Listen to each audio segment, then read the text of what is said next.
네, 안녕하십니까. 제가 약속한 바와 같이 선교학에 대한 것을 30분 정도 서머리해서 이렇게 서로 나누고자 합니다.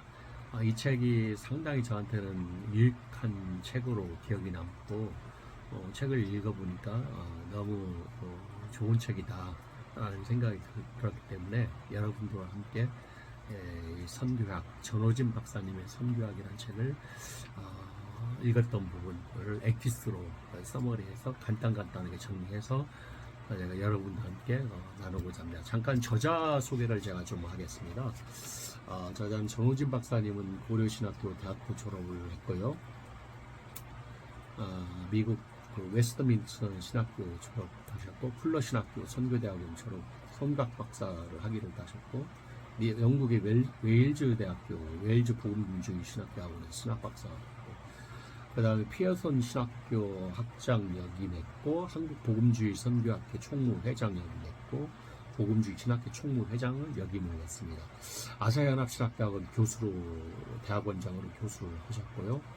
그 다음에 세계 선교협의회 총무로 역임을 하셨고, 햇불 트리니티 신학대학원 교수로도 오셨고, 일본 복음 선교회 이사장으로도 계셨습니다. 저서는 한국교회 선교, 교회 성장론, 선교학, 종교 다원주의, 타종교 선교 전략, 기타 이슬람 종교인가 이델로인가 그런 저서들도 많이 있습니다. 전체적으로 제가 5번에 걸쳐서 이 책을 요약을 핵심만, 중요한 부분만 제가 요약을 할 텐데요. 전체적인 그런 총괄적인 부분만 제가 말씀을 드리겠습니다. 이제 1부는 선교의 성경적 기초에 대해서 타이틀이 나와 있고요. 2부는 교회와 선교, 3부는 선교와 문화, 4부 마지막에는 선교의 전략, 이렇게 네 파트로 구성이 되어 있습니다. 그래서 오늘 제가 여러분들과 함께 나눌 말씀은 선교에 대한 성격적 기초에 대해서만 제가 언급을 좀 해드릴까 합니다. 먼저 선교란 무엇인가를 이 책의 첫 번째 타이틀로 나와 있습니다. 1장에 선교란 무엇인가. 제가 학교 신학대학원 다닐 때 임원만 교수님한테 국제신학대학원에서 공부를 했던 기억이 나는데, 아마 중간고사 그 과제 질문이 선교의 목적에 대해서 쓰시오라고 이렇게 나왔던 것 같습니다. 저는 하나님의 주권 회복이다, 또 하나님을 영화롭게 하는 것이다 라고 간단하게 답을 작성한 기억이 납니다. 제가 여러분들한테 질문을 드리면, 그러면 선교는 과연 무엇이냐? 선교의 목적은 하나님의 주권과 하나님을 영화롭게 한다는 것이라고 하면, 선교는 과연 무엇이냐? 한마디로 얘기하면 선교라는 것은 하나님의 주제적 권한을, 주제적 권리를 선포하는 것인데, 즉 하나님 나라를 선포한다. 이게 정답이지 않을까라는 생각을 가져봅니다. 하나님의 주권 하면은 존 파이퍼가 유명한데요. 미국의 베델신학교 침례교 총장으로 있던 베델신학교 총장인 존 파이퍼가 지금은 나이가 한 80세 정도 되지 않았나. 제가 대학원 공부할 때 한 20년 전이니까 그때는 이분의 저서가 시중에 많이 나와 있어서 이분의 책을 많이 읽었던 기억이 납니다. 하나님의 주권 하면 존 파이퍼가 기억이 좀 납니다.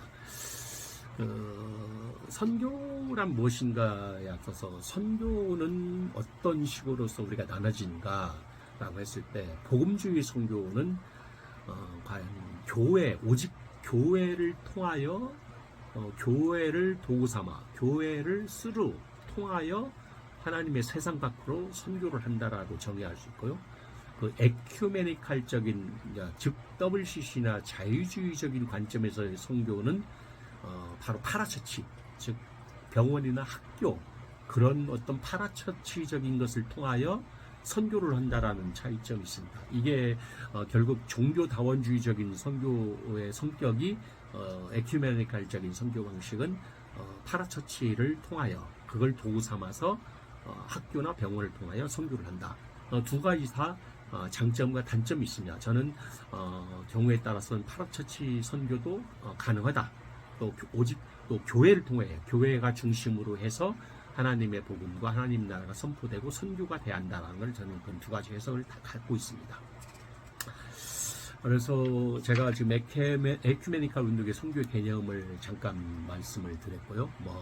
미시오데이 하나님의 선교, 그걸 이제 하나님의 선교 신학을 발전시키는 데 공헌을 한 학자는 호겐다이크 자유주의 신학, 에큐메니칼 대표적인 자유주의 신학자인 호겐다이크가 미시오데이라고 하는 용어를, 하나님의 선교라는 용어를 사용함으로써 선교 신학의 세속화를 주장을 했습니다. 그래서 하나님의 선교는 바로 새로운 선교라는 개인 구원보다 사회 구원 활동의 방향을 돌린 것이다 라고 생각을 하면 되겠습니다. 이외에 다른 그 보네포 신학에서 반영이 되고 타자를 위한 교회 기타 많은 내용들이 있습니다. 또 에큐메니칼적인 선교, 또 선교사라는 개념은 어떻게 태동이 되는가? 이것은 바로 16세기, 17세기 와서 미셔너리라는 말, 영어의 미셔너리는 그 어원이 라틴어의 미투라고 하는 MITTO, 보낸다라고 하는 말에서 유래가 된 말인데요. 이것은 헬라어로 아포스텔로 또는 그 펜포에서 해당되는 말로 아포, 135회 사용한 성경에서 펜포는 80회를 사용해 신학성경에 이렇게 사용하고 있는데, 그런 의미에서 미셔너리라는 말이 천주교에서 나왔다는 말. 그래서 선교사라는 말이 미셔너리 하면 천주교에서 사용하는 말로, 독일의 선교학자 구스타프 바르넥은 이 선교에 대한 개념을 체계화시킨 대표적인 인물입니다. 구스타프 바르넥 하면은 선교를 기독교 세계 교회를 설립하기 위한 복음 전파에 의한 어떤 선교를 개념을 체계화시켰다라고 기억하면 좋겠습니다. 복음주의 교회는 복음을 듣지 못한 사람들에게 복음을 전하고 교회를 설립하기 위하여 선교사를 파송하는 교회의 모든 활동을 선교로 간주하고 있다는 것입니다. 복음주의 교회에 대한 그 선교의 개념은 복음을 듣지 못한 사람은 복음을 전하고 교회를 설립하기 위하여, 그 목적은 교회를 설립하기 위하여 선교사를 파송하고 교회의 모든 활동을 선교로 간주하고 있다. 이렇게 복음주의 교회는 그렇게 정리를 하고 있습니다. 영국의 존 스투트 에큐메니칼 선교와 복음주의 그런 말도 있고요. 케인도 선교를 영혼 구원과 사회 봉사로 해석을 하고 있습니다. 전도는 복음의 구속적 선포라고 활동을 하고, 선교는 전도와 사회 봉사가 모두 포함되는 것이다 라고 케인은 그렇게 얘기를 하고 있습니다. 그 다음에 선교학의 역사적 발전은 바빙크 얘기도 나오고, 바빙크의 그의 저서가 선교학개론에서 그의 얘기도 나옵니다. 천주 이교도에 대한 반박, 화란의 선교 신학, 이외에 또 기타 쭉 나오고, 바빙크와 동시대 인물인 그레머로도 들 수도 있고, 바빙크의 선교학개론과 선교적 변증학이라는 저서에서 선교학에 대한 개념이 등장을 하게 됩니다. 성육신학에 대한 부분. 이외에 독일 선교신학, 그 독일 선교신학에 기억해야 할 것은 모라비안 계통의 학교에서 훈련을 받았기 때문에 신학을 선교와 결부시키려고 노력을 했다라는 것이고요.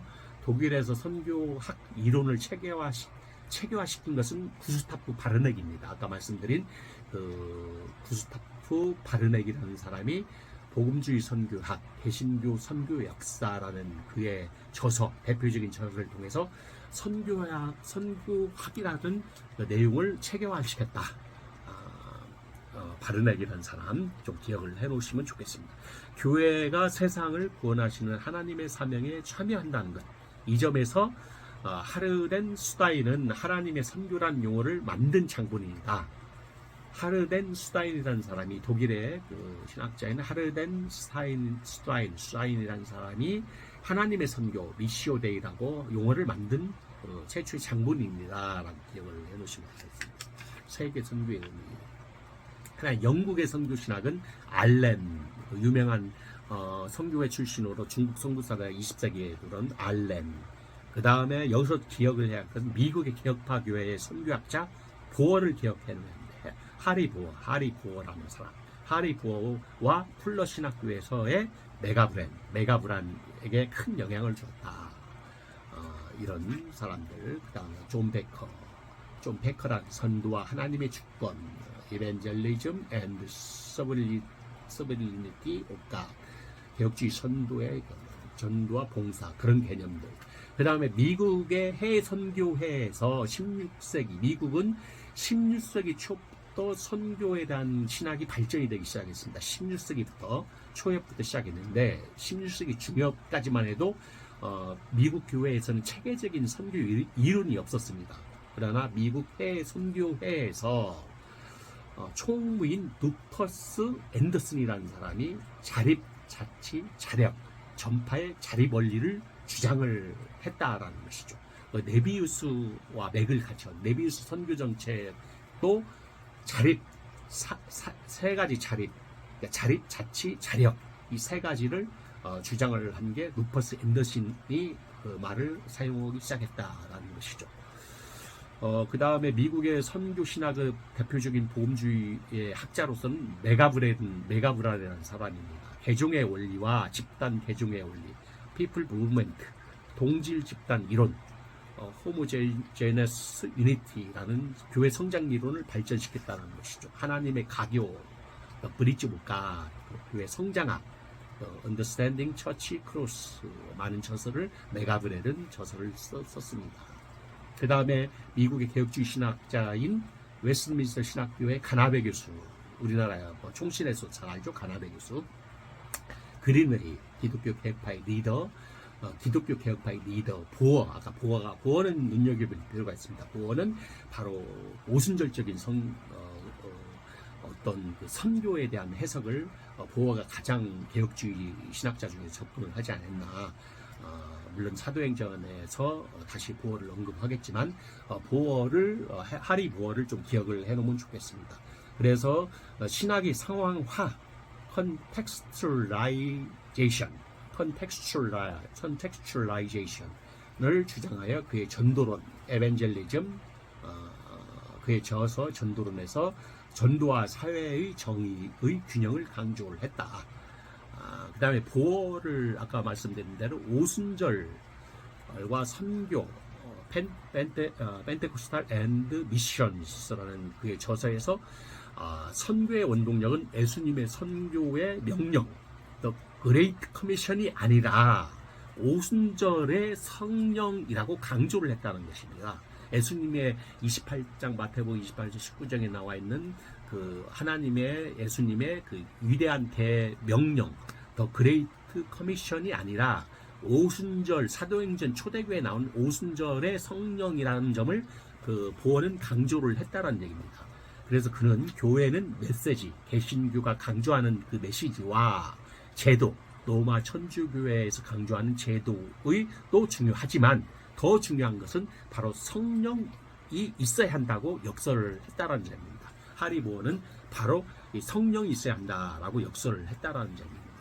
자, 그렇다면은 이제 한국의 선교신학에 대해서 선교학에 관심을 가진 것은 한국은 1970년대부터라고 이렇게 정의를 할 수 있습니다. 1960년대, 70년대 많은 외국 선교사들이 들어왔고 70년대부터 드디어 선교의 학에 대해서 관심을 갖기 시작했고 그 당시 성경신학이 아닌 토착화, 해방신학 그 선교의 문제였기 때문에 신학자들이 이 문제를 의견들을 많이 발표를 했습니다.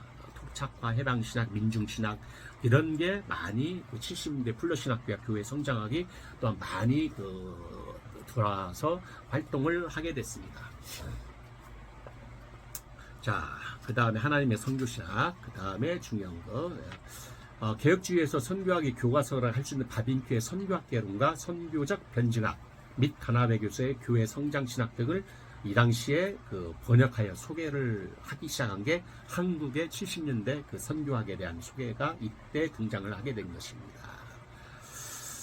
그 다음에 건너뛰고 하나님의 선교 미시오데이라는 원리를 기초로 사도의 신학, 이 보어, 아까 보어라는 사람 기억해 놓으라고 했죠. 이 보어의 그런 선교는 바로 하나님의 선교의 원리를 기초로 사도의 신학이라고 하는, 이들은 대표적으로 비버와 호겐다이크가 있었네요. 비버와 호겐다이크. 하나님의 선교의 원리를 기초를 바로 사도의 신학이다라고, 그렇게 세상을 향한 교회의 사명을 이론적으로 다툰 게 선교하게 했다라는 거고, 호겐다이크는 지상의 평화를 세우는 것을 선교의 목적으로 하는 포괄적 방법이었다. 그래서 선교학은 사도학의 신학이라고 호겐다이크는 그렇게 강조를 했습니다. 선교학이라는 온 세상을 통한 하나님 나라를 실현시키려는 것이다 라고 호겐다이크는 그렇게 주장을 했습니다. 선교학은 바로 여러 가지가 있겠는데요. 우리가 정의를 이상과 같이 할 때 선교학이란 하나님께서 교회를 통하여 땅끝까지 그리고 세상 끝날까지 구원 사역을 어떻게 이루시는지를 연구하는 학문이다. 그러한 구원 사역을 위한 교회의 전도적 사명과 봉사적 사명과 복음의 현대적 적용에 관한 모든 이론을 신학적으로 취급하는 것이 선교학이다라고 이렇게 정의를 할 수 있습니다. 하나님 예수 그리스도의 그 일을 선교사가 대행을 해서 복음을 전하는 구원 사역을 어떻게 이루어가는지를 연구하는 학문이 바로 선교학이다라고 정의할 수 있습니다. 선교학의 정의는 이렇게 정리를 하고요. 그 다음에 성경에 나타난 선교론에 대한 부분을 간단히 아까 제가 강조했던 하리보어를 얘기했죠. 하리보어의 오순절과 선교와 그의 저서의 오순절과 설교, 리더의 저서인 민족을 제사 삼으라라고 하는 보어는 오순절과 선교, 펜테코스탈 앤 미션, 또 리더는 민족을 제사 삼으라, 디스플링 the nations라고 하는 내용을 복음주의 진영에서 이렇게 활동을 했고요. 피터스 선교의 성경 신학 등을 이렇게 들 수가 있습니다. 자, 교회는 세상을 위한 하나의 수단으로 본다. 자유주의 신학자들은 그렇게 해석을 하고 있고요. 결과론적으로 기본사상인 어떤 애정론 기본사상인 특수주의를 거부하고 자유주의 쪽에서는 만인 구원론 유니버셜리즘으로 이렇게 해석을 자유주의 신학자들은 그렇게 보고 있습니다. 개혁주의 신학자인 커비넌트 테올로지나 헨리 게슈테의 보는 구원 역사를 보는 선교의 방향, 해석의 관점이 굉장히 차이가 많다는 걸 우리가 구분을 할 수가 있겠죠. 그 다음에 순들글리 구약의 선교론에 대한 순들글리는 구약은 구심점적인 선교, 그러니까 점점 원으로 들어가는 그 선교의 방향성을 가지고 있다. 그 다음에 신약은 원심적, 원에서 원 밖으로 나가는 선교. 그러니까 구약은 원 안으로 들어가는 구심적인 선교, 신약은 원심적, 원 밖으로 전 세계주의, 그러니까 특수주의에서 세계주의로 나가는 선교를 순들글리가 주장한 그 선교론적 해석입니다. 순두글러.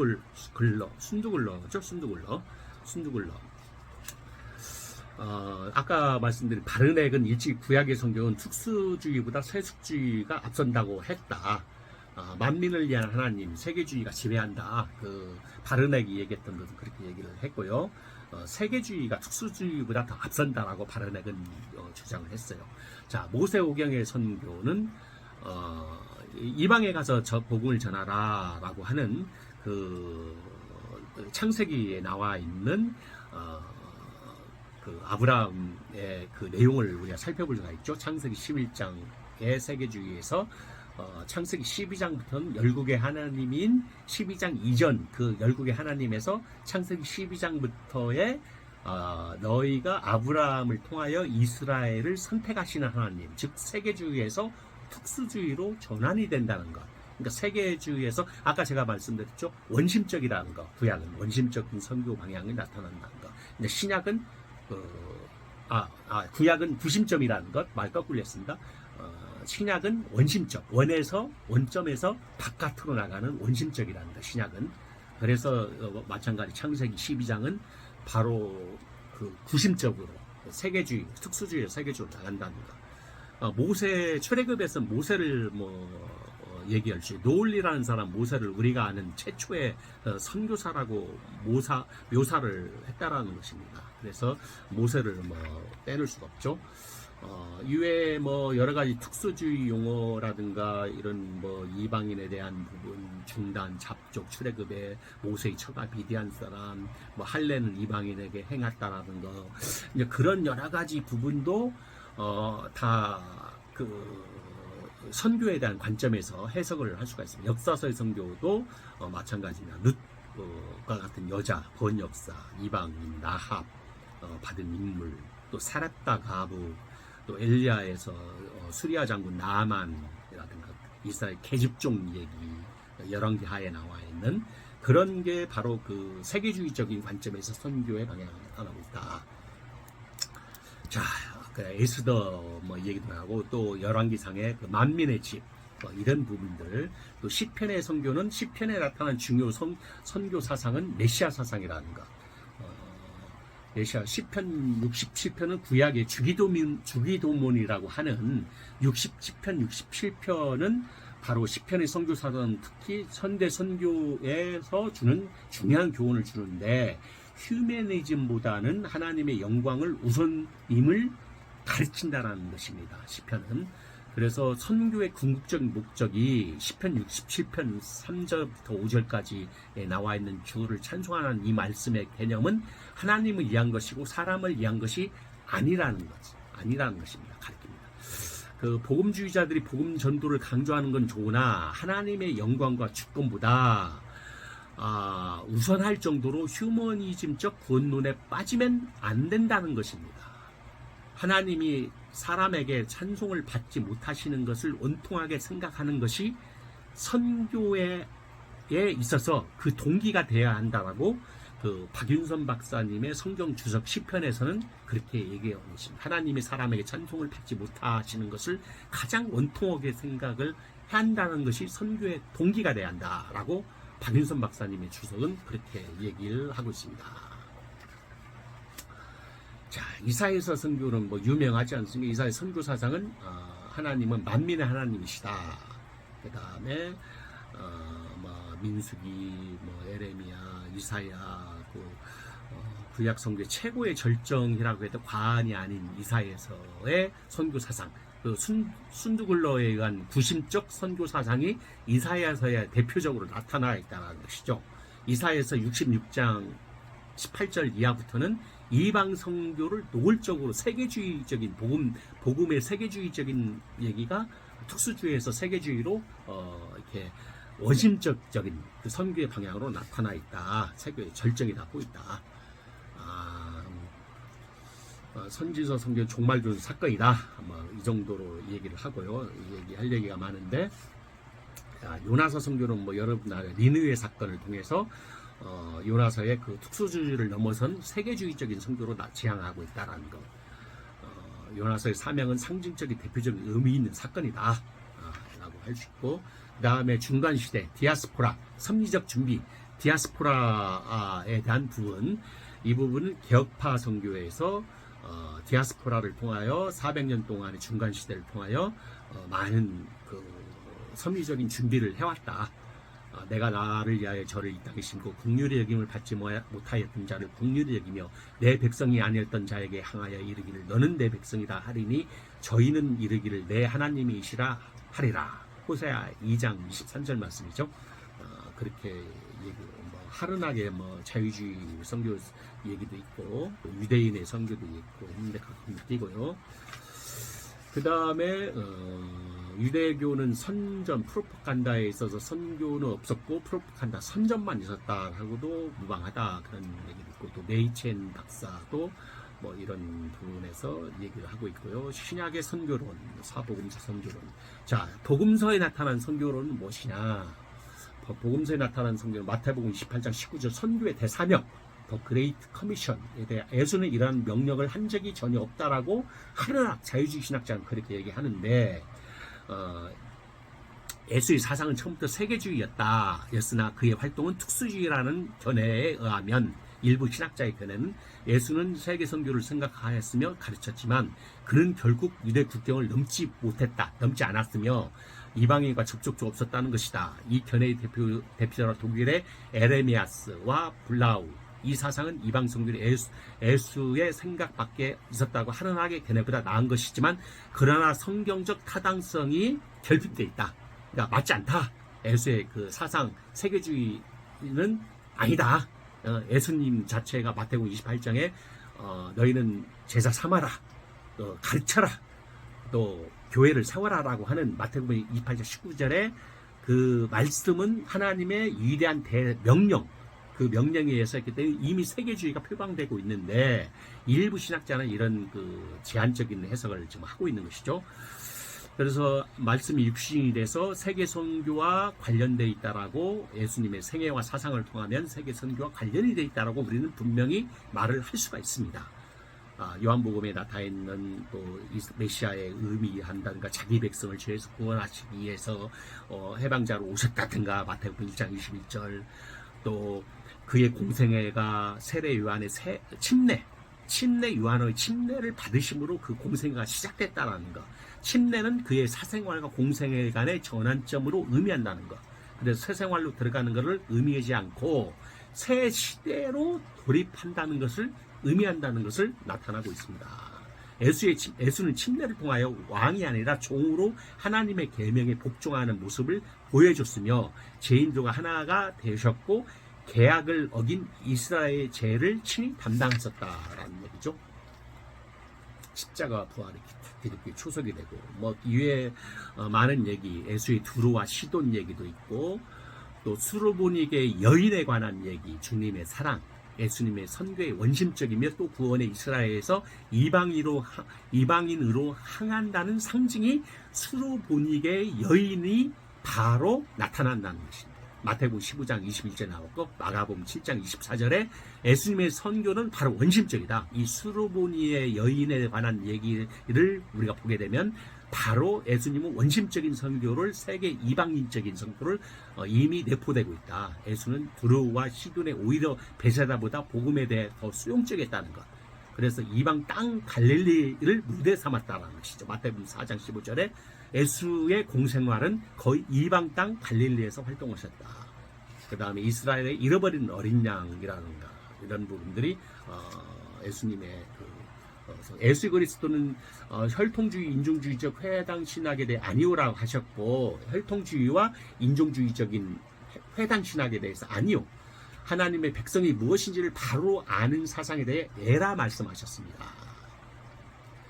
그래서 예수님께서는 바로 이른 양 하나님의 백성을 의미하는 의미를 내포하고 있지만 바로 이 마태복음 28장 19절에 나와 있는 대사명 그레이트 커미션 이 사명을 통해서 예수님은 세계주의 일부 특수적인 그런 특수주의가 아니고 세계주의를 포함하고 있다.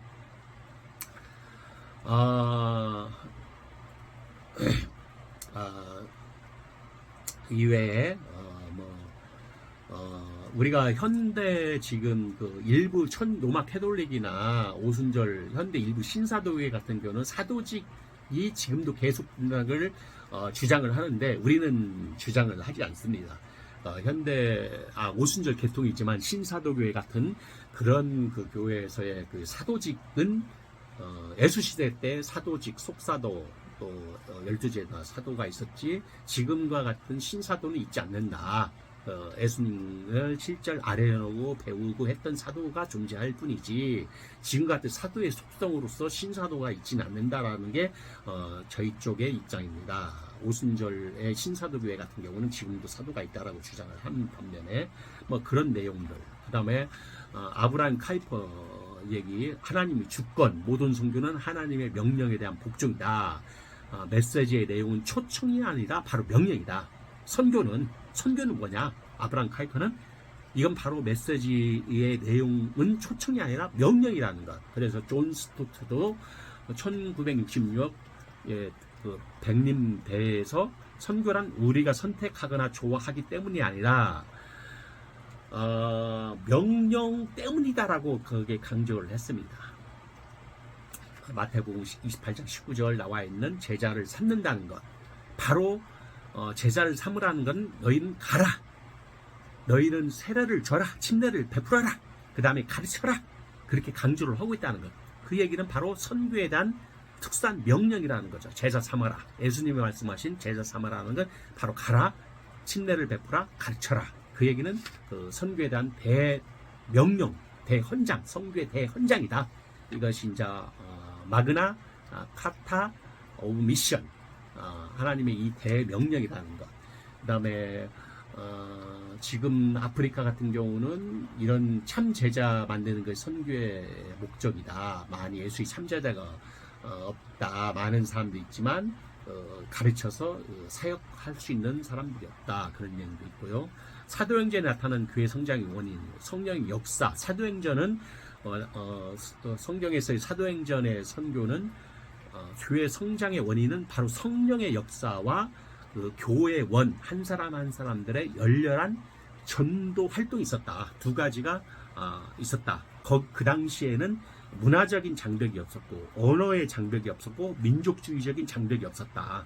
헬라어, 즉 사회 동포주의적인 헬라적인 그 보편주의 사상이 통했기 때문에 사도 바울이 헬라어에 능했기 때문에 유창하게 문화적인 또 언어적인 장벽이 없었고, 문화적인 장벽과 민족주의를 초월할 수 있었다. 그래서 성공할 수 있는 원인이, 사도행전에 나타난 교회 성장의 원인이 바로 성령의 역사와 열렬한 전도활동으로 인해서 현 사도교회, 초대교회에 성공할 수 있는 요인이 되었다.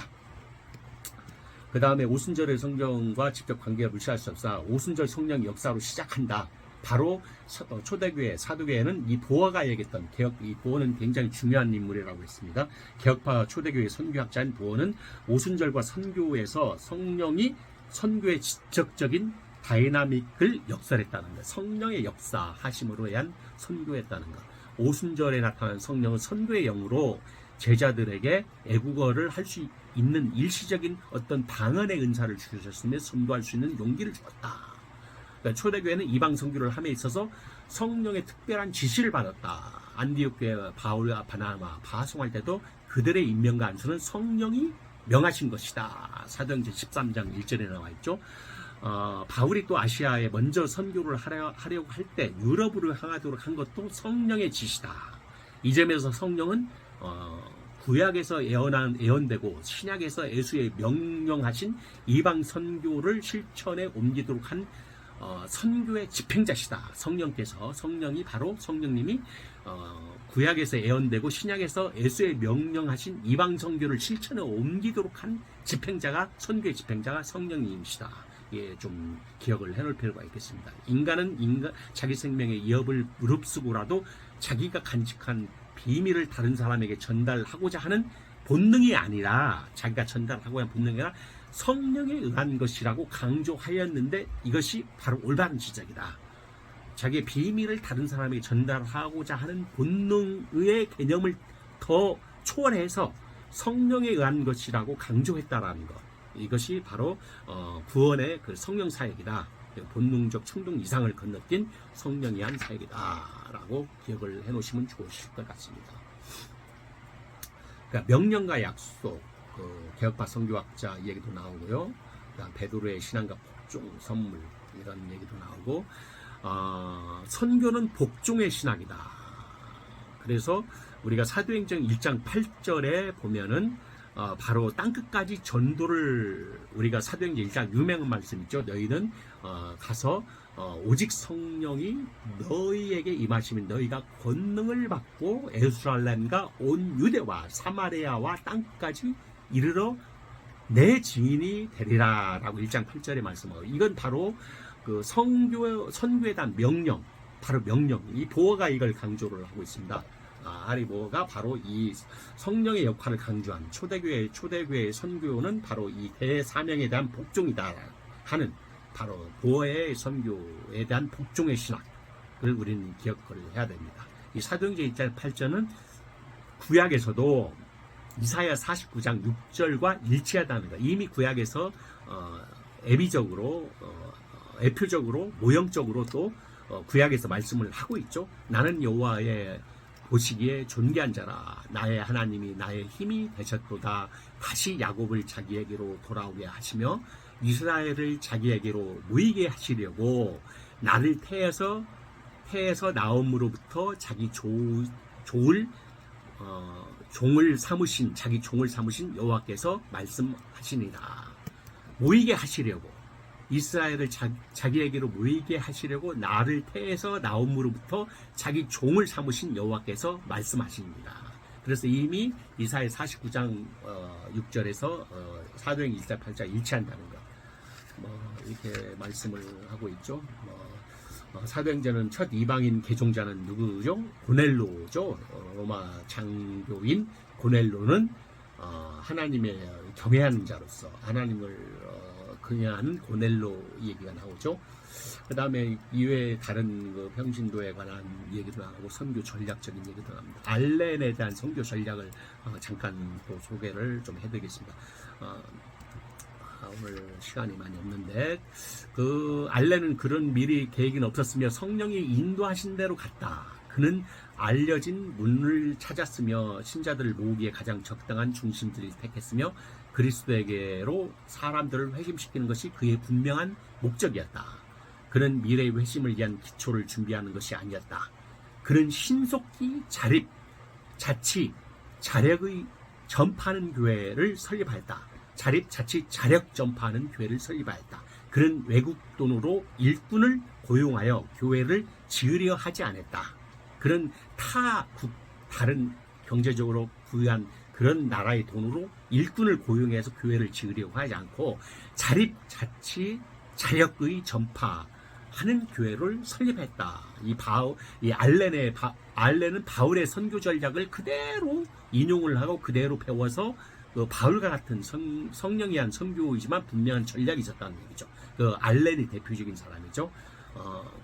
사도행전의 선교는 바울의 것이 전부는 아니지만 가장 큰 비중을 차지하고 있다라고 얘기해요. 첫째, 사도행전의 선교는 그룹 단위의 선교였다. 집단주의, 그룹 단위. 보호도 사도행전의 선교의 그룹 위주의 전략임을 강조하고 시인을 하고 인정했다는 얘기입니다. 보호도 그렇게 얘기하죠.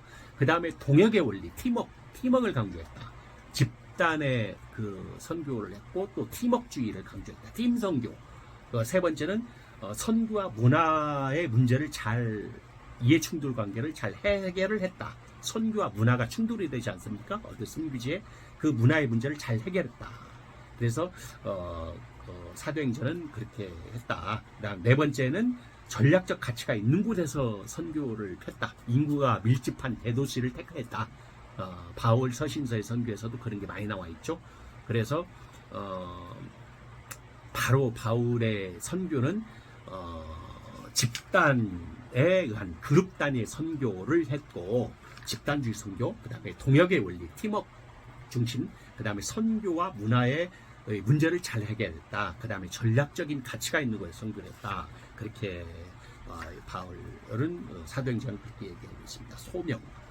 그 다음에 지금 사람 선교의 성패는 전략 관리에도 중요하지만 소명이며, 이 소명은 교회나 선교회의 정식 초청을 받음으로 구체화돼야 함을 우리는 가르치는 종교회입니다.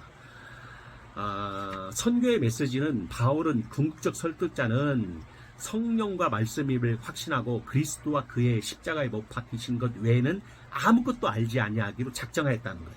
고린도서 2장 2절.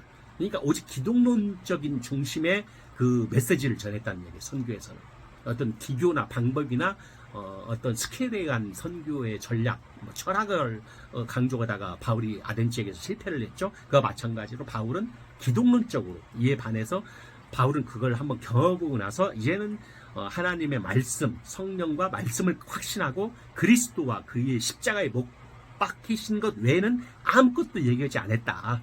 그래서 기독론적 설교가 이 선교 신학의 메시지가 돼야 한다. 존 베커가 성경 중심 메시지가 그리스도의 십자가, 죄인으로서 인간과 하나님의 은혜에 대한 죄, 그 성령을 통한 중생으로 요약이 된다. 존 베커가 그렇게 얘기를 하고 있죠. 그 다음에 선교의 동기는 사도들의 선교 동기는 영혼 구원했다라는 거. 고린도서 10장 33절에 사도들의 선교 동기는 오직 영혼 구원에 대한 거였다는 거. 바울 선교의 동기는 중요한 것은 그리스도의 사랑이다. 그는 그리스도의 사랑의 강권함을 받아 복음을 전하였다. 그리스도의 사랑의 그 강권함으로 인해서 자기는 달려갈 때까지 주의 종으로서 최선을 다해서 다른 박질해서 달려갔다는 얘기죠. 그 면류관을 향해서 그런 바울은 달려갔다는 얘기죠. 그래서 선교의 목적은 뭐냐? 자, 복음주의적이고 개혁주의 선교는 선교의 목적은 아까 제가 말씀한 하나님 나라를 선포하는 게 선교라고 했는데 에큐메니칼 선교와 복음주의적인 선교는 방향이 틀리죠. 이 선교의 방식에 있어서는 교회를 통해서 선교가 전달이 되고 도구 삼아 전달이 하지만 에큐메니칼 자유주의적은 파라처치를 통해서 나간다는 거. 그런데 여기서 말씀하고 있는 선교의 목적은 교회 설립이다. 교회를 설립하는 게 파라처치와 차이점이다. 바울의 선교 활동과 우리의 선교의 큰 차이점 뭐냐? 바울은 교회를 세우는 반면 우리는 선교부를 세운다는 거예요. 거기서 우리가 좀 차이점을 느끼고 있어요. 그러니까 선교부는 교회가 아니라는 얘기죠. 파라처치라는 얘기죠. 그래서 저도 아세안 관리 협회와 교회를 두 가지를 가지고 있지만 그 양면적으로 두 개의 바퀴가 같이 돌아가면서 선교가 운영이 돼야 한다 해서 전 두 개를 비영리단체 법인을 가지고 있습니다. 아세안 관리 협회와 메타 처치 교회를 제가 법인을 설립해서 가지고 있죠. 그래서 교회 설립이 선교의 목적이 돼야 한다. 그래서 성경은 처음부터 개인의 구원뿐만 아니라 구원받은 개인들로 구성되는 새로운 공동체의 형성이 선교의 궁극적인 목적이다라고 교회 설립이 선교의 목적이다라고 얘기를 하고 있죠. 그러나 선교는 원주민 교회가 잘되게 하는 것도 궁극적인 목적일 수가 있어요. 기존에 원주민 교회가 있다라고 하면 그 원주민 교회가 잘되게 해야 한다. 왜 그러냐면 적응의 원리에 있어서 선교의 방법에 있어서 그 당시 초대교회 사도교회에서는 국제어인 헬라어인 코인의 방언이 범용적으로 모국어로 사용을 됐기 때문에 또 헬라 사상이 보편적으로 많이 이교도적 사상이 알려졌기 때문에 사도 바울은 그걸 철학을 다 전공했고 헬라적을 능통했기 때문에 바로 그 적응의 원리 선교의 방법은 어떤 제약이 없었다. 문화적인 제약을 초월했고 또 언어의 제약을 초월했고 또 어떤 사상적인 제약, 헬라적인 사상을 초월했다. 그래서 성령님으로 하여금 그 열성, 초대교회의 성도들의 열성, 교회원들의 열성으로 해서 초대교회가 많은 교회들이 바울을 세울 수가 있었다. 우리가 이렇게 평가를 해볼 수가 있습니다. 그들은 교회를 잘하게 하시는 자는 궁극적으로 하나님이심을 알았지만 사람을 도구로 삼아 잘하게 하는 것을 사람을 도구로 삼아서 잘하게 한다는 걸 확신했다 이거죠. 바울은 교회의 신앙을 확인하기 위하여 재방문했죠. 교회의 신앙, 바울이 세운 교회를 다시 재방문한다든가 또 처신을 서로 교류하면서 양떼를 돌보는 지도자를 새로 임명을 했죠. 디모데를 임명하고 각 그 전도자를 또 파송을 했죠. 그래서 그 사람이 도구 삼아서 잘하는 걸 확신했다. 그래서 바울은 다시 점검하고 모니터링하고 하는 것이 좋다. 디도 그레데교회. 자, 현대 세계 선교의 당면한 문제는 교회 없는 지역이 교회를 세척해야 하지만 아울러 이미 세워진 어린 교회들을 참 제자가 되도록 양육하며 원주민 지도자들을 세우는 일이다. 현재 아프리카 교회가 당면한 시급한 문제는 목사 평신도 지도자들이 부족하다. 이러한 상황에서 바울의 선교 전략은 지금도 잘 적용돼야 한다. 그러니까 바울의 선교 전략을 우리가 깊이 연구해 볼 필요가 있습니다. 원주민 지도자를 잘 세워야 한다는 거죠. 그 시급한 과제가 지금 아프리카 같은 경우는 좀 그렇다는 얘기입니다. 자, 복음을 변호하며 신앙의 원리들을 실천 그 자체가 선교라고 볼 수 있다. 이단을 경계해야 한다. 원리적인 측면에서 선교에 대한 그 어떤 방향 그런 그 부분에서는 복음을 변호하며 신앙의 원리들을 실천하는 그 자체가 선교라고 볼 수 있다. 이단을 경계하는 것도 선교 활동과 관련이 돼 있다는 얘기죠. 원리적인 측면에서요. 그래서 전 세계적으로 볼 때 신자는 소수에 불과하며 박해를 받는 전체주의 국가와 이슬람 베드로의 큰 경계가 되고 있으며 그 사랑의 실천, 그래서 이 원리적인 측면, 베드로의 선교, 디아스포라 아까 말씀을 드렸고요. 세속교회에서 지금도 디아스포라라고 하는 적용, 우리 신자 현재 신자들은 교인들은 세속 사회에서의 지금도 디아스포라 속에 우리 살고 있다. 리더는 세속 사회 속에서 세속적 디아스포라와 기독교적인 디아스포라를 구분하는 걸 우리가 잘 디아스포라 사명적으로 구분을 해야 한다.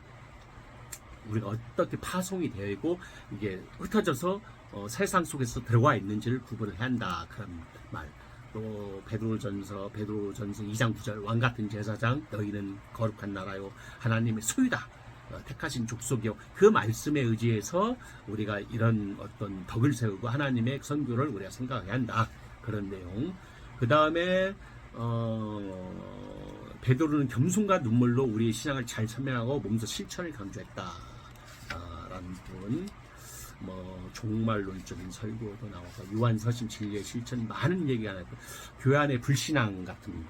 교회 안에 있는 잠자든 선대 선교는 교회 밖에 있는 자들을 안으로 초대하는 데 힘을 기울이면서도 교회 안에 있는 잠자는 자들이나 의심하는 자들이나 잘못된 교훈에 빠진 자들의 양육을 등한히 해왔어. 해왕이 왔는데요. 오늘날 세계 기독교가 당면한 심각한 문제는 교회 안에 있는 불신앙을 우리가 제거해야 한다. 그래서 교회 성장학파는 교회 안에 불신자를 전도를 중요시했다는 거예요. 그래서 구원하도록 시도하라. 너희는 이걸 영어로 try to snatch them from the fire. 불에서 사람을 낚아채라. 그런 의미인데 긴급성을 강조했다. 교회 안에 있는 불신앙을 우리는 깨워야 한다는 얘기죠. 그래서 다시 회복시켜야 한다는 얘기예요. 그게 선교의 일환으로 우리가 그래서 저도 한국에 나와 있는 많은 아시아 사람들, 아시아 애노자, 근로자들, 또 아시아인들의 잘못 세속주의적으로 또 물질적으로 만능주의로 빠지고 또 어떤 금욕적인 부분, 배금전 부분 신앙에 또 금전적이고 어떤 무력적으로 빠지지 않을까. 그런 부분을 경계하면서 신앙을 다시 회복시키고 교회를 찾고 원주민들 하여금 또 현지인들 하여금 세워나가는 게 뒤에서 돌보는 것도 큰 제 역할이다. 하나님의 주신 큰 사역의 역할이다라고 저는 그렇게 보고 있는 겁니다. 그래서 요한계시록 선교에 대해서 오늘 얘기를 하고 마치도록 하겠습니다. 계시록의 선교는 심판과 선교가 함께하고 있다는 것이죠. 그래서 승리한교회는 청결한 신부의 모습으로 어린 양의 혼인잔치에 초대되지만 그리스도께 순성하지 아니하는 세상에 대한 심판을 경고한다. 계시록은 분명히 상과 벌을 주시는 하나님의 말씀에 대해서 구원의 복음과 동시에 심판의 복음, 구원의 복음과 동시에 심판의 복음을 계시록은 말씀을 하고 있다는 얘기입니다. 자, 지옥이 없는 천국, 심판이 없는 하나님의 사랑은 있을 수가 없다는 얘기죠. 선교의 문제점은 지옥이 없는 하나님의 천국만 얘기해도 안 된다는 얘기예요. 심판이 있는, 지옥이 있는 천국이 있다. 또 심판이 없는 하나님의 사랑만 얘기하면 안 된다는 얘기입니다. 하나님의 사랑을 얘기하면 심판이 있다라는 걸 전파를 한다는 거예요. 이걸 존 루이스, C.S. 루이스가 오늘날 기독교에 대해 제기할 교리의 지옥교리라는 거예요. C.S. 루이스는 그렇게 얘기해요. 지옥교리가 없는 천국에 대해서만 좋은 얘기만 했다는 얘기예요. 그래서 우리한테 일깨워준 그 책에 그렇게 얘기해요. 현대교회는 심판의 복음을 전할 계시록을 촉구하고 있다. 지금 여기 중요한 얘기를 제가 하겠습니다. 볼트만의 신조주의 신학도 볼트만 신학도 얘기하고 있는데요. 정말로는 마지막에 대한 교리가 아니라 지금 여기와 관계시키는 것이다. 정말로는 저 너머의 앞으로에 오는 시대가 아니라 바로 여기 이번에 필리핀에서 바로 세부에서 금년 2월에 했던 컨퍼런스가 바로 나우페이스 지금 여기 here and now 지금 여기 바로 종말론이 바로 여기서부터 시작 바로 여기다라는 거를 바로 강조를 한다는 얘기죠. 그래서 바로 많은 종말론적인 선교에 대한 관점을 교회는 대심판 이후의 질서도 또한 예수의 재림과 관련돼 있다라는 걸 강조하고 예수님의 재림이 영적으로 해석되는 것이 아니라 문자적으로 해석을 대하는데 영적으로 해석되는 것뿐만 아니라 영적으로 해석되는 것을 넘어서 문자적으로 정확히 해석돼야 한다. 메가더 장군이 2차 대전 때 일본군의 공격으로 필리핀을 철수하면서 일본군이 공격을 해 필리핀 철수한 메가더 장군은 나는 반드시 돌아올 것이다 라고 얘기를 했습니다.